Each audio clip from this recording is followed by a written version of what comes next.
Hi, I'm Sumita Mukherji, and I'm going to be reading my story, Waiting, from the latest issue of Witness magazine.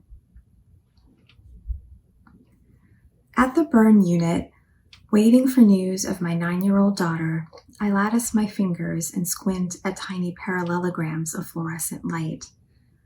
When their after images numb my vision, it's a blessing. Sitting next to me, my husband quivers his leg against dingy mauve and navy-flecked upholstery and reads Us Weekly. His walnut-brown hand, the same color as mine, grips his thigh. He sucks in his lips like a fish at a toddler with fair hair curled like Goldilocks. He's always liked hair like that. That might have been part of the problem. In the fall, my daughter refused to go to Durga Puja. I'm too old for that, she said. While my spouse and I celebrated, she and the babysitter sculpted a mass of cotton balls.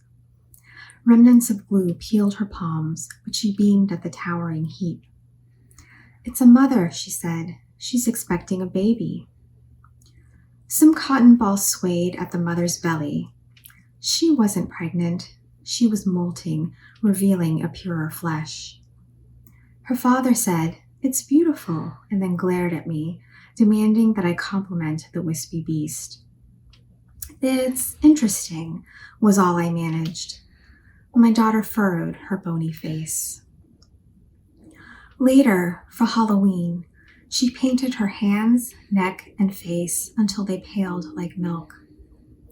"Am I a good mime?" she asked me from her bedroom vanity. She had daubed her right cheek so that it dripped, and old paint crumbled from the left. The color of her makeup brought forth the chrysanthemums my cousin sent me years ago, ahead of my father's funeral. The florist delivered them to the wrong house. By the time a neighbor gave them to me, their petals had withered. "You don't look like yourself," I said. My daughter slapped the glass table. "Mom, that's the point," she said. "Don't you like it?" "It's not you." "I can't believe you don't like it." At her eyes, tears shivered. She patted her lids and checked her makeup. "I'm a great mime," she said, "the best there is." Her father dressed as a skeleton. My daughter ran toward him. "Mom doesn't like my costume," she said.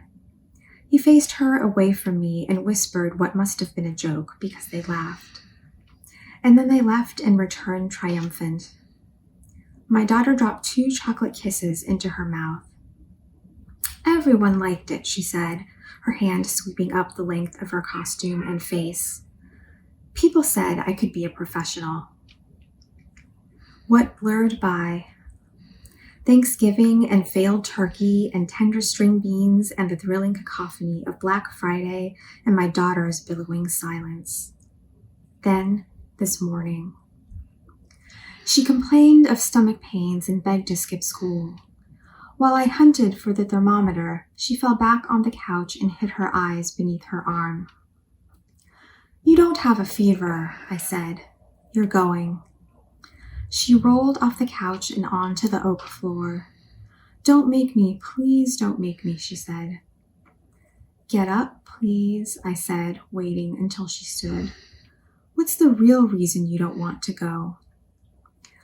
With her toe, she plucked a loose shred of blood-red wool from the rug.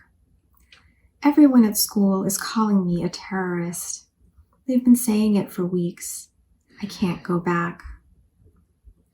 Through the window, a crow pecked at dirt and found nothing. I caressed ringlets away from my daughter's eyes. "You can," I said. "Ignore them. It's not everyone. You still have friends." Her father likes to tell her that people are flawed but magnanimous, that even the darkest person can become a phoenix. After our daughter goes to bed, I tell him this isn't true. It's a battle we can't end. One night we cocooned ourselves in separate sleeping bags because of it.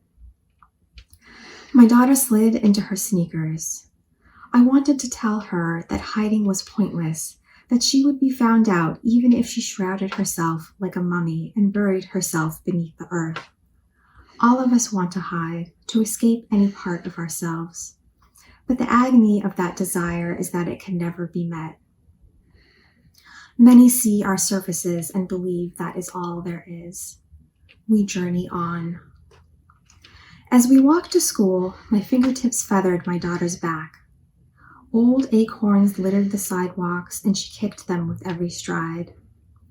Whenever a nut hit a tree, her eyes sagged, as if she were upset that the acorn didn't soar like a hawk.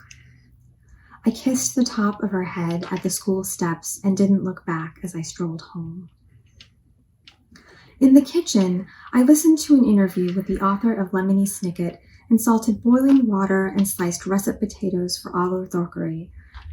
I slit a Thai bird chili and left a few seeds so that my daughter would learn to take heat. I poured mustard oil into the wok. I dismissed the unlocking of the front door.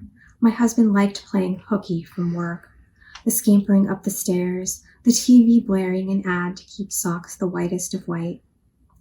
In the wok, cumin seeds crackled. I hummed Hush, Little Baby.